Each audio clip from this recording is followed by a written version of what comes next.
Hello friends, infinite Green's में आपका स्वागत है। आज मैं आपको एक बेहद ही खूबसूरत रंगीन permanent flowering plant Rangoon creeper के बारे में बताने वाली हूँ।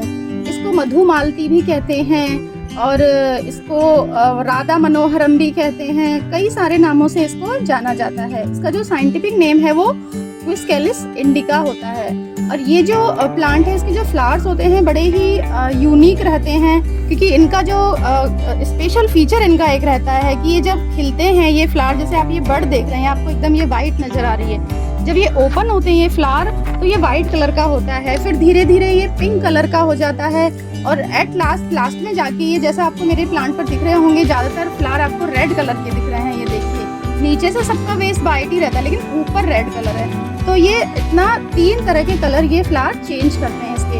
तो ये जो प्लांट है ये बहुत ही यूनिक, इसका जो फ्लावरिंग बिहेवियर है वो है, जिससे जो एक ही टाइम पर प्लांट पे बहुत सारे कलरफुल फ्लावर आपको नज़र आते हैं। तो ये जो प्लांट है ये जो गार्डनर है, मैक्सिमम गार्डनर्स के गार्डन में ये प्लांट रहता है। और स्पेशली जो वेजिटेबल ग्रोअर हैं, जो सब्जियां भी अपने गार्डन में उगाते हैं, उनको तो ये प्लांट ज़रूर ग्रो करना चाहिए, क्योंकि जो पॉलिनेटर्स होते हैं, जो हनी बीज होते हैं, उनको ये अट्रैक्ट करते हैं इसके फ्लावर। तो अगर आपने अभी तक नहीं उगा रखा है अपने गार्डन में मधुमालती का पौधा, तो आप इसको ज़रूर ग्रो करें। ये बहुत ही खूबसूरत फ्लावरिंग करता है। तो इसकी कुछ मेन जो समस्या है, एक जो मेरे सामने भी कई लोगों ने मुझे बताया है और मैंने भी फील की है ये, उसके बाद मैंने इसका सोल्यूशन भी ढूंढा कि इसमें जो फ्लावरिंग है, कई लोगों के यहाँ पे पौधे लगे हुए हैं, उनमें वो बहुत अच्छी खाद दे रहे हैं, मतलब जो पौधे को चाहिए वो प्रोवाइड कर रहे हैं वो, लेकिन उनमें फ्लावरिंग अच्छे से नहीं हो पाती है। मतलब एक बार पौधे ने फ्लावरिंग करी, उसके बाद पौधा फ्लावरिंग नहीं कर रहा है।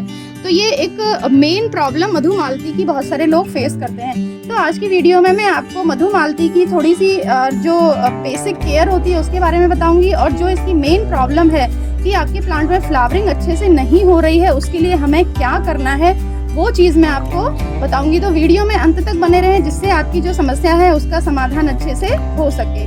तो चलिए वीडियो स्टार्ट करते हैं।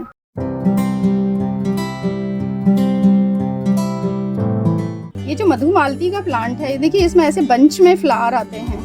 बंच में तो ऐसे झुमके की तरह इसके ऐसे फ्लावर लटकते हैं नीचे, देखिए ये, तो इसको झुमका बेल भी कहते हैं।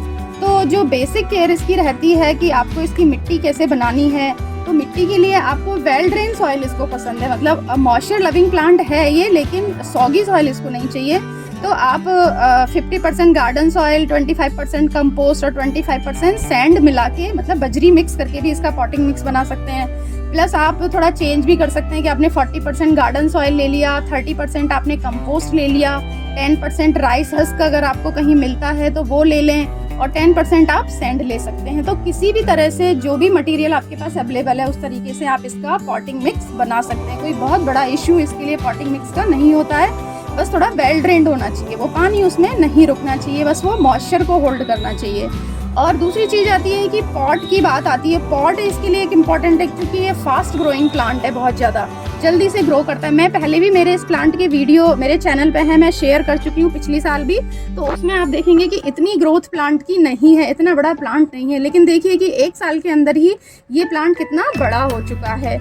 और तो पॉट आप इसके लिए थोड़ा अगर बड़ा ही चूज़ करेंगे तो ज़्यादा अच्छा होगा। वैसे अगर स्टार्टिंग में आप नर्सरी से लाते हैं तो अपने प्लांट के रूट बॉल के अकॉर्डिंग आप प्लांटर यूज़ कीजिए। मान लीजिए छोटा प्लांट आप ला रहे हैं तो उसको पहले छोटे पॉट में ही लगाएं, देन जब उसकी ग्रोथ हो जाए तब आप उसको बड़े प्लांटर में रीपॉट करें। तो इस तरीके से आपको पॉट लेना है, और ड्रेनेज होल आपको पता है उसका ध्यान रखना ही है। जब पॉट आप इसको पॉट में लगाएंगे तब। फिर बात आती है इसकी वाटरिंग की। तो वाटरिंग इसके लिए बहुत इंपॉर्टेंट वो है, क्योंकि ये प्लांट ऐसा प्लांट है कि अगर आपने इसको टाइमली इसका वाटरिंग नहीं किया तो ये जो इसकी पत्तियां हैं वो नीचे की तरफ ड्रूप हो जाती हैं, और जो अगर फ्लावरिंग स्टेज में आपने पानी इसको नहीं दिया ठीक से, तो इसकी जो फ्लावर है ना वो भी सब ड्राई होके गिरने लगते हैं नीचे। मतलब मान लीजिए आपका 3 दिन फ्लावर रह रहा है तो वो अगले दिन ही ड्रॉप हो जाएगा, क्योंकि पौधा स्ट्रेस फील करता है, तो जो फ्लावर्स हैं वो मुरझा के गिर जाते हैं। तो आपको पानी का ध्यान रखना है कि गर्मी के सीजन में तो रेगुलर वाटरिंग इसकी आपको करनी है। ड्राई साइड पे आपको नहीं रखना है कि बहुत ज़्यादा मिट्टी इसकी आप सुखा दें तो पौधा स्ट्रेस में चला जाएगा। अब हम बात कर लेते हैं जो मेन पॉइंट मैं आपकी बताने वाली हूँ इसके, कि आपने मधुमालती का पौधा लगा रखा है और उसमें फ्लावरिंग आपकी नहीं हो रही है। मान लीजिए एक बार हो गई उसके बाद नहीं हो रही है, तो इसका एक बहुत ही सीक्रेट जो पॉइंट है वो ये है कि हमें इसकी लगातार प्रूनिंग करनी पड़ती है, कटाई छटाई करनी पड़ती है पौधे की, तभी ये कंटिन्यूसली फ्लावरिंग करता है। तो उसका एक रीज़न है, हम इसकी थोड़ी सी बॉटनी समझें तो ये जो हमारा मधुमालती का पौधा है ये हमेशा फ्लावरिंग करंट सीजन ग्रोथ पर करता है, कि जो न्यू ग्रोथ प्लांट की होगी उसी पर फ्लावरिंग होगी। जैसे मैं आपको शो करूं, मैंने इसकी देखिए यहाँ से इसको कट किया है, आप वीडियो में देख रहे होंगे ये ब्रांच, ये देखिए ये यहाँ से कट की तो यहाँ से ये ब्रांच निकली है एक, ये देखिए ये, फिर इससे ये 2 ब्रांचेस निकली हैं। तो दोनों ब्रांचेस पे आप देखिए कि कितने बंच हैं बर्ड्स के, मतलब दोनों ब्रांच के जो टिप पोर्शन है उन पर फ्लावरिंग हो रही है, और जो ओल्ड सीजन ग्रोथ होती है उस पे कभी भी फ्लावरिंग इसमें नहीं होती है। तो यही कारण है कि कई बार हमारा प्लांट एक बार फ्लावरिंग कर लेता है, उसके बाद वो बिल्कुल रेस्ट हो जाता है कि आगे वो फ्लावरिंग नहीं करेगा। तो वो तब तक फ्लावरिंग आगे नहीं करेगा जब तक आप उसको फोर्स नहीं करेंगे फ्लावरिंग करने के लिए, जब तक आप उसकी कटिंग नहीं करेंगे।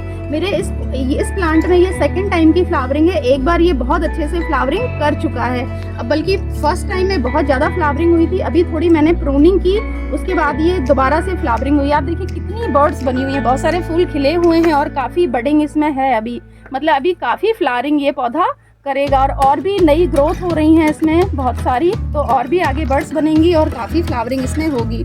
तो आप हमेशा ध्यान रखें, कभी भी अपने पौधे की कटाई छटाई करने से परहेज ना करें, मतलब कैंची चलाना आपको सीखना पड़ेगा अगर आपको गार्डनिंग करनी है तो।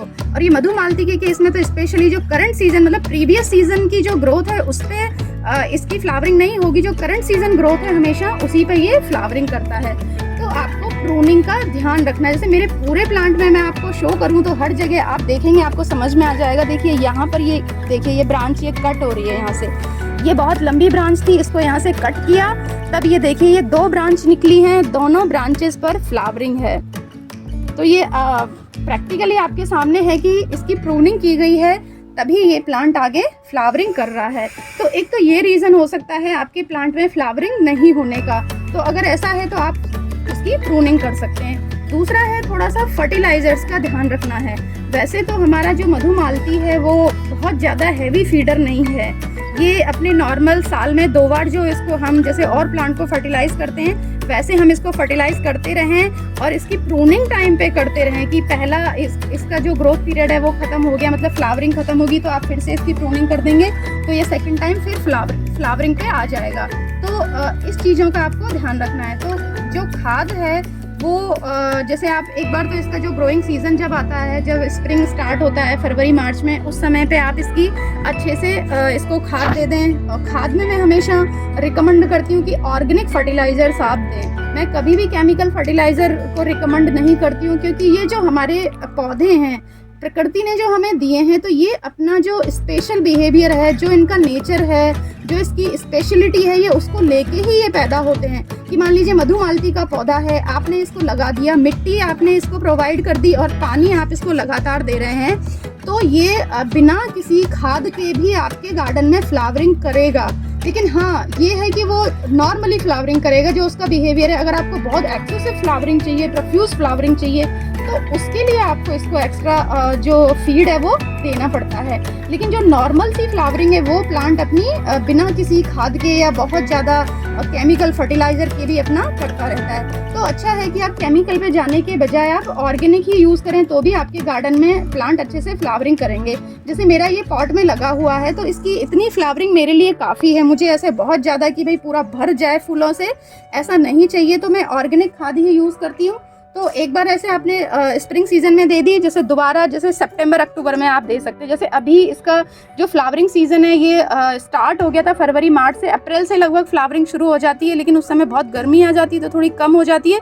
फिर मानसून आने पर फिर से ये अच्छे से फ्लावरिंग करता है, और अभी ये अक्टूबर तक फ्लावरिंग करेगा। और कई बार जैसे नवंबर में भी सर्दी जैसे एकदम से नहीं आती है, थोड़ा टेम्परेचर ज़्यादा ही रहता है, तो ये नवंबर तक भी फ्लावरिंग करता रहता है।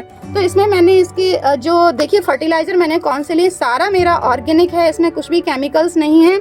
ये गोबर की खाद है, अच्छे से सड़ी हुई गोबर की खाद है। ये थोड़ी सी नीम खली है 2-3 स्पून्स, ये सरसों की खली है, ये बोन मील है। क्योंकि फॉस्फोरस के लिए हमें बोन मील देना पड़ता है, क्योंकि ऑर्गेनिक इनमें फॉस्फोरस की मात्रा थोड़ी कम होती है। और ये है मेरी tea leaves, use tea leaves हैं ड्राइड। ये मैं अपने लगभग पौधों में डालती हूँ क्योंकि इससे हमारी जो सॉइल है वो फर्टाइल बनती है। इसमें भी एनपीके की मात्रा रहती है।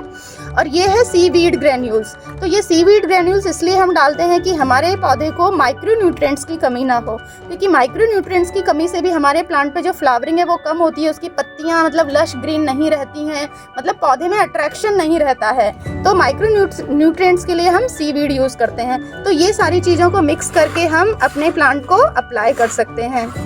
और एक चीज़ और मैं आपको बता दूं कि अगर आप वीगन हैं, आप बोन मील यूज़ नहीं करना चाहते हैं, तो आप रॉक फॉस्फेट, उसकी जगह पे वो ऑर्गेनिक रॉक फॉस्फेट आता है, उसको आप यूज़ कर सकते हैं। तो फर्टिलाइज़र अप्लाई करने से पहले हम इसकी जो चारों तरफ से मिट्टी है थोड़ी सी उसको निकाल लेंगे। ये देखिए मेरा पौधा थोड़ा सा ये रूट बाउंड होने लगा है। मुझे इस बार इसको रिपोर्ट करना था लेकिन मैं नहीं कर पाई। अभी मैं स्प्रिंग में इसको रिपोर्ट करूँगी। देखिए इसकी जड़ें ऊपर आ रही हैं। थोड़ा सा अगर रूट डैमेज होती हैं तो उससे कोई प्रॉब्लम नहीं है, बहुत ज़्यादा डैमेज हमें नहीं करना है पौधे को। एक रिपोर्टिंग भी एक प्रॉब्लम हो सकती है अगर आपका पौधा फ्लावरिंग नहीं कर रहा है, क्योंकि ये फास्ट ग्रोइंग प्लांट है, ये बहुत जल्दी इसकी जो जड़ें हैं, क्योंकि एक वाइन है, ये वाइन है। तो वाइन आप जानते हो, जो भी बेल वाली जितनी भी सब्जियां हों या पौधे हों, कुछ भी हो, वो बहुत फास्ट ग्रो करते हैं और जल्दी से जो पॉट है उसको पूरा जड़ों से भर देते हैं। तो आप अपने प्लांट की हर साल, अगर मधुमालती का पौधा है तो आपको लगभग हर साल उसकी रिपोर्टिंग करनी है, या तो बड़ा पॉट प्रोवाइड करना है या उसकी रूट प्रूनिंग करके उसको लगाना है। तो इस तरीके से देखिए मैंने मिट्टी निकाल ली है इसकी चारों तरफ से। इससे ज़्यादा मैं नहीं निकाल सकती क्योंकि इसकी जड़ें डैमेज हो जाएंगी नहीं तो। अभी मैं इसको लास्ट फर्टिलाइज़र दे रही हूँ, बस उसके बाद मैं इसको सीधा जब इसका ग्रोइंग सीजन आएगा स्प्रिंग, तब मैं इसको फर्टिलाइज करूँगी, उस समय पे रिपोर्ट भी करूँगी इसको। तो ऐसे इसके चारों तरफ हमें ये फर्टिलाइज़र डाल देना है। मिट्टी निकाल के मैं फर्टिलाइज़र इसलिए देती हूँ क्योंकि हम वाटरिंग वगैरह करते हैं, कई बार पाइप से पानी देते हैं, तो अगर ऊपर ही आप सारा फर्टिलाइज़र डाल देंगे तो वो पानी के साथ ही उसका सारा चला जाएगा कई बार। तो इसलिए हम उसको ऐसे डाल के और फिर ऊपर से जो उसकी मिट्टी है उसको कवर कर देते हैं फर्टिलाइज़र को, जिससे हमारा जो फर्टिलाइज़र है वो सेफ रहता है, उसकी जड़ों तक वो पहुँचेगा और हमारा प्लांट उसको एफिशिएंटली एब्जॉर्ब करेगा। तो इस तरीके से देखिए चारों तरफ ये डाल देनी। देखिए आप देख रहे होंगे मेरे इस प्लांट की मिट्टी एकदम मॉइस्ट है, तो इसको ऐसी ही मॉइस्ट सॉइल चाहिए होती है मधुमालती को। अब इसकी हम वाटरिंग कर देंगे। तो अब फर्टिलाइज़र डालने के बाद इसकी हम थोरोली वाटरिंग कर देंगे। और एक चीज़ मैं आपको बताना चाहती हूँ फ्रेंड्स कि कभी भी फर्टिलाइज अपने प्लांट को आप करें तो शाम के टाइम ही करें, उसको दिन की धूप में ऐसे टाइम पर ना करें। और फर्टिलाइज करने के बाद उसको वाटरिंग अच्छे से ज़रूर करें। फ्रेंड्स, जो मधुमालती का जो पौधा होता है वो वैसे तो एक वाइन होता है, एक लता के रूप में ये ग्रो करता है, लेकिन हम इसको रेगुलर प्रूनिंग से इसको हम बुश फॉर्म में ग्रो कर सकते हैं। जैसे मेरा पौधा आप देख रहे होंगे ये गमले में लगा हुआ है, कितना बुशी है ये, तो मैं इसकी रेगुलर प्रूनिंग करती रहती हूँ, तो इसलिए ये बुश जैसा बन गया है। तो इसी तरीके से आप भी अपने पौधे की जो शेप है उसको रेगुलर प्रूनिंग से मेंटेन कर सकते हैं। तो फ्रेंड्स, इस तरीके से आपका अगर मधुमालती का पौधा फ्लावरिंग नहीं कर रहा है तो आप ये पॉइंट फॉलो कर सकते हैं कि उसकी आप प्रूनिंग कर दें, या रूट बाउंड है तो आप उसको रिपोर्ट कर दें और उसको अच्छे से खाद आप दे दें। तो फ्रेंड्स, मेरा ये वीडियो आपको अच्छा लगा तो आप मेरे चैनल को सब्सक्राइब करें, वीडियो को लाइक एंड शेयर करें, और चैनल को सब्सक्राइब करने के बाद बेल आइकन को ज़रूर प्रेस कर लें, जिससे कि आने वाले जो वीडियोज़ हैं उनके नोटिफिकेशंस आप तक पहुंचते रहें। तो friends, thanks for watching, happy gardening.